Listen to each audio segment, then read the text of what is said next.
She's from Brazil.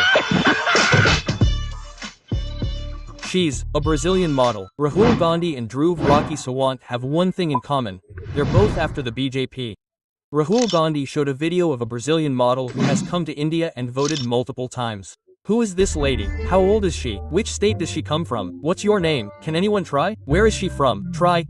Give me some guesses. Where does she seem to be from? Anyone? Goa, Maharashtra, North? Is she from Haryana? You're absolutely sure she's not from Haryana. Anybody? So, the last guess I'm going to give is, if anyone can guess this, she's from Brazil. Well done. She's a Brazilian model. That's a stock photograph. And she's one of 2.5 million true records in Haryana. She's voted 22 times in Haryana. And she's voted in 10 different booths in Haryana. She has got multiple names. Seema, Sweetie, Saraswati, Rashmi Vamala. Hey, he is opening his dhoti. Now it is interesting about this and why I'm opening with this slide because this happens in 10 booths.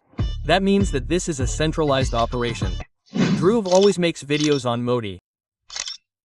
He tweeted and wrote in it that has Narendra Modi taken any responsibility on air pollution, any statement, any action, anything. Think what kind of leader is he? What do you think? Will there be vote theft in Bihar this time like it happened in Haryana or not? Do tell us in the comments.